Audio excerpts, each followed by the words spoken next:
చేనేత రంగం అనేక సవాళ్లతో కూడుకున్నది. అందులోనూ వృత్తి కడుపు నింపటం లేదని వదిలేస్తున్న రోజులివి. భవిష్యత్తు తరం కూడా చేనేత రంగంలో రాణించడానికి అనాసక్తి చూపుతోంది. ఇలాంటి పరిస్థితుల్లో ఆ గ్రామంలోని మహిళలు చేనేత వృత్తినే నమ్ముకుని జీవనం సాగిస్తున్నారు. కుటుంబాలకు అండగా ఉంటున్నారు. అందులోనూ పురుషులకే సాధ్యమైన అతి కష్టమైన మగ్గాలు నేస్తూ ఔరా అనిపిస్తున్నారు. ఉమ్మడి నల్గొండ జిల్లాలో దాదాపు 5,000 మంది చేనేత మహిళలు పురుషులతో పాటుగా కష్టతరమైన మగ్గంపై అద్భుతమైన కళాత్మక చీరలు నేస్తూ సత్తా చాటుతున్నారు. గట్టుప్పల గ్రామంలోనూ అధిక సంఖ్యలో మహిళలు మగ్గాలు నేస్తుండటం గమనార్హం. ఈ నేపథ్యంలో చేనేత మహిళల మగ్గాలు నేయటంలో రాణిస్తున్న తీరు, తద్వారా కలుగుతున్న ఆర్థిక ప్రయోజనాలు ఇప్పుడు తెలుసుకుందాం.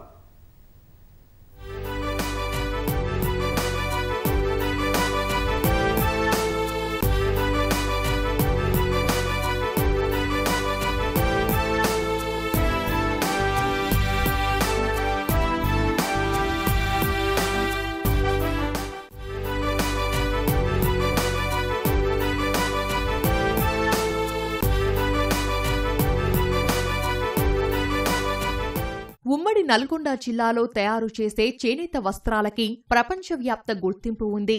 మనసు దోచే అందమైన డిజైన్లు రూపొందించే పనితనం వారి సొంతం. అలాంటి పనుల్లో తమదైన ప్రతిభ కనబరుస్తున్నారు ఈ మహిళలు. చేనేత అనుబంధ రంగాల్లో పనులతో పాటు మగ్గాలు నేస్తూ కుటుంబాలకు ఆసరాగా నిలుస్తున్నారు. నల్గొండ జిల్లా గట్టుప్పలకి చెందిన మహిళలు, చేనేత కుటుంబాల్లోని మహిళలు వృత్తి సంబంధిత రంగులద్దడం, కండెలు చుట్టడం, దారం పోగులు పరిశీలించడం లాంటి పనులు చేస్తుండడం సహజమే. కానీ పురుషులకు సమానంగా మగ్గాలు నేస్తుండడం వీరి ప్రత్యేకత.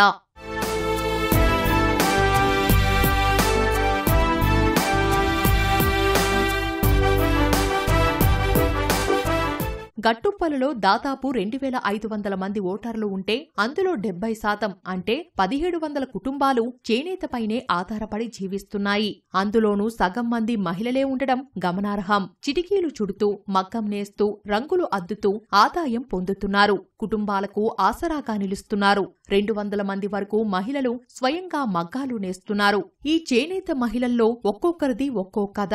కొందరు భర్తలకు చేతోడు వాతోడుగా మగ్గాలు నేస్తుంటే, మరికొందరు మగ్గాలు నెయ్యగా వచ్చిన ఆదాయంతో కుటుంబాలను పోషిస్తున్నారు. ఈ క్రమంలో ఒడిదుడుకులు ఎదురైనా విజయమే లక్ష్యంగా ముందుకు వెళ్తున్నారు. ప్రతిభ చాటుతూ గుర్తింపు పొందుతున్నారు.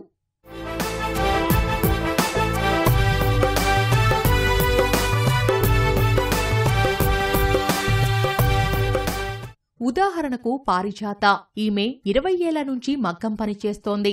వచ్చిన ఆదాయంతో కుమారుడిని ఉన్నత చదువులు చదివిస్తోంది. భర్త సంపాదన కుటుంబ పోషణకు, తమ సంపాదన పిల్లల చదువుకు ఉపయోగిస్తున్నట్లు పారిజాత చెబుతోంది. మా ఆయన ఒక్కడు కష్టం చేస్తే వెళ్తలేదు సంసారం అని ఈ సాల పని నేర్చుకున్నా. మంచిగా కష్టం చేసి నా పిల్లల చదివించుకున్నా, ఇల్లు కట్టుకున్నా, పని చేసుకుంటా. ఇప్పుడు 40 ఏళ్ళ వయసు వచ్చింది. అయినా కానీ ఏం భయపడా, మంచిగా పని చేసుకొని బతుకున్నా. అందరు నాలాగా కష్టం చేసుకొని బతకాలి. ఆడవాళ్ళమైనా వెనకని చేయొద్దు, పనికి భయపడొద్దు, భర్తకు సాయం చేయాలి.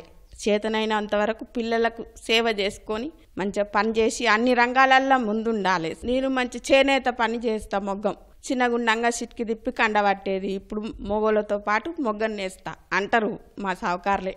పిడికాడు మిసాలున్నోళ్ళు కూడా చేయని పని ఇంత మంచిగా పని చేస్తుంది ఈమె అని మెచ్చుకుంటారు నన్ను ఎవరైనా. నా కొడుకుని చదివించుకుంటున్నా. ఇంకా వాడిని దుబాయ్కి దోలిచ్చిన నీళ్ళు పడక వచ్చేసిండు. కానీ మళ్ళీ పోలీస్ జాబ్ చేస్తా అమ్మా నేనంటే, భయపడకు కొడుకు నేను చదివిస్తాను. మంచిగా మొగ్గని నేసి చదివిస్తున్నా నా కొడుకుని. అందరు నాలాక ధైర్యంగా కష్టం చేసి తన భర్తకు సాయం చేసి తన పిల్లలని అభివృద్ధిలోకి తీసుకురావాలి. అలానే ఇంటి పని పూర్తయ్యాక చిటికీలు చుడుతూ మగ్గం నేస్తూ ఉపాధి పొందుతున్నారు వెంకటమ్మ. ఇంట్లో పనులు చేసుకుంటూనే భర్త విరామ సమయంలో మగ్గం నేస్తోందామే. ఆరోగ్యం సహకరించకపోయినా పిల్లల్ని ఉన్నత చదువులు చదివించాలి, వారికి మంచి భవిష్యత్తు ఇవ్వాలనే లక్ష్యంతో విశ్రాంతి లేకుండా మగ్గం పని చేస్తున్నట్లు చెబుతోంది వెంకటమ్మ. నేను సుమారు 19-20 సంవత్సరాల నుంచి నేస్తున్నాను.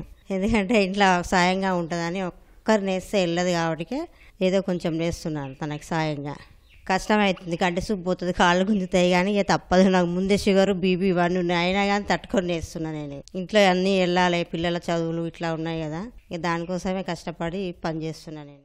ఒంటరి మహిళ ఎల్లమ్మది మరో కథ. తనకు ఎవరూ లేరని ఎప్పుడూ నిరుత్సాహపడలేదు. ఒకరిపై ఆధారపడకూడదని బలంగా నిర్ణయించుకుంది. సొంతంగా 35 ఏళ్ల నుంచి మగ్గం నేస్తోంది.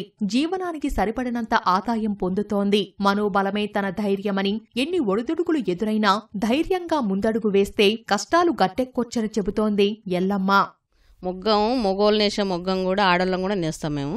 ఎందుకంటే మా కాళ్ళ మీద నేను నిలబడాలి కాబట్టి మేము నేస్తున్నాము. ఎందుకంటే ఎవరి మీద అన్నది ఆధారం పడలేదు. నేను ఈ మొగ్గంతో ఆధారపడి ఉన్నా. నాకు ఏమైనా కూడా వచ్చేది ఏ పాటైనా నెలకు 5,000 ఆమ్దాని వస్తుంది. నేను నేయవాటికి దగ్గర 35 ఏళ్ళు. 35 ఏళ్ళ నుంచి అయినా కూడా నా కష్టంతో నేను చేయగలుగుతున్నాను. నేనేం కూలీ నాలికి పోయేది లేదు. మా మొగ్గం వరకే మేము నేస్తాం. చుట్టుపక్కల కూడా మొగ్గమే నేస్తారు. ఇప్పుడు మాకు ఆధారం అన్నది ఎవరు లేరు. నా ఆధారం నేనే. ఎవరి మీద అన్నది ఆధారపడలేదు. ఎవరు పడని అవసరం లేదు. మనం మన రెక్కల కష్టంతో మనం నివ్వడాలి. నివ్వడితే మనదే, మన ధైర్యమే మనకు. అంతకు మించింది ఏం లేదు. అరుణ కథ కూడా ఇంతే. రోడ్డు ప్రమాదంలో భర్తను కోల్పోయింది. తండ్రి అనారోగ్యం పాలయ్యాడు. అయినా ధైర్యం కోల్పోలేదు. 20 ఏళ్లుగా చేనేత మగ్గం నేస్తూ తల్లిదండ్రులు, పిల్లల్ని పోషిస్తోంది. మగ్గం నేర్చుకోవడం వల్లే జీవనం సాఫీగా సాగుతోందని చెబుతోంది. కుమార్తెను డిగ్రీ చదివిస్తూ ఎలాంటి లోటు లేకుండా జీవిస్తున్నట్లు వివరిస్తోంది. మేము మా నాన్నకి 2 అమ్మాయిలము. మా నాయన కూడా ఒక గత 50 సంవత్సరాలకెళ్ళి వీవర్ మొగ్గమే నేస్తున్నాక నాకు ఒక 23 సంవత్సరాలకు మ్యారేజ్ అయిపోయింది. మ్యారేజ్ అయిపోయినాక మా హస్బెండ్ యాక్సిడెంట్ అయ్యి చనిపోయిండు. ఇంకా చనిపోయిన ఇంటికి వచ్చినాం. ఇక్కడికి వచ్చినాక మళ్ళీ అమ్మగారి ఇంటికి వచ్చినాక మా నాన్నకి కూడా ఆరోగ్యం బాగాలేకుంటే ఆయన కూడా పేరాలసిస్ వచ్చి ఏం పని చేయలేకపోయిండు అనమాట ఒక 20 సంవత్సరాల నుంచి. ఇంకా నేను ఇదే మొగ్గం పెట్టి, మా హస్బెండ్ చనిపోయిన వారం రోజులకెళ్ళే మొగ్గం పెట్టి మొగ్గమే నేస్తున్నా. ఈ పనే మాకు జీవనాధారము. ఈ మొగ్గం నేసుకుంటేనే మా అమ్మని, మా డాడీని ఇద్దరిని పోషించుకుంటూ, నా భర్త చచ్చిపోయినప్పుడు మా పాప వయసు 6 నెలలు, మా అమ్మాయిని పెద్ద చేసుకుంటూ, చిల్లర కుటీర పరిశ్రమలో అనేక ఇబ్బందులు ఉన్నప్పటికీ అవన్నీ ఇలా తీసుకుంటూ మా అమ్మని, మా నాన్నని చూసుకుంటూ నా పిల్లని పెద్దగా చేసుకున్నా. ఇప్పుడు మా పిల్ల డిగ్రీ ఫస్ట్ ఇయర్ చదువుతుంది. నేను రోజు ఉదయం 7కి వెళ్ళి 6 వరకు మొగ్గమే నేస్తా. ఒక మధ్యాహ్నం లంచ్ అయిపోయినాక ఒక గంట సేపు రెస్ట్ తీసుకుంటా. ఈ పనే నాకు జీవన ఆధారమైంది. నాకు మొత్తం ఈ పనే నన్ను పోషిస్తుంది. మా అమ్మ నాయన బ్రతికించింది, నన్ను బ్రతికిస్తుంది, నా పిల్లని కూడా ఇప్పుడు చదివిస్తుందంటే ఈ జీవన ఆధారం మీదనే నేను బ్రతుకుతున్నా. కళాత్మక రూపాలైన చేనేత వస్త్రాలు తయారీకి వెచ్చించే శ్రమ, పట్టే కాలం రెండూ ఎక్కువే. అయినా మెలకువలు నేర్చుకొని ఇంటి వద్దనే స్వయం ఉపాధి పొందుతున్నారు ఈ మహిళలు. అయితే ఓవైపు మగ్గం నేస్తూనే మరోవైపు బ్యూటీషియన్లో రాణిస్తూ 2 చేతుల ఆదాయం ఆర్జిస్తోంది ఇదే గ్రామానికి చెందిన యామిని. కుటుంబ వ్యయం పెరగడంతో మగ్గం నేయడం నేర్చుకున్నట్లు ఆమె చెబుతోంది. నా సొంతంగా నేను కాలం మీద నిలబడి మా ఆయనకి సపోర్ట్గా నిలబడాలని చెప్పేసి నేను ఈ పనిని చేస్తున్నా. ఆయనకి సపోర్ట్గా మొగ్గ నేయడం. నేను నెలకి 4 చీరలు నేస్తాను. అలాగే బ్యూటిషియన్ చేస్తాను. బ్యూటిషియన్ మీద ఒక నెలకి ఒక 5-6 వేలు వస్తాయి. దీంతోనే 15,000, 20,000 దాకా వస్తాయి నెలకి. మా పిల్లల చదువుల కోసానికి ఇప్పుడు చూస్తానికి మాకు ఇల్లు లేదు, కిరాయి ఇంట్లోనే ఉంటున్నాం. మాకంటూ ఒక సొంత గృహం ఉండాలి అనే దాన్ని బట్టి కూడా ముందుగా అడిగేసేసి ఆయనకి సపోర్ట్గా నేను నిలబడ్డాను.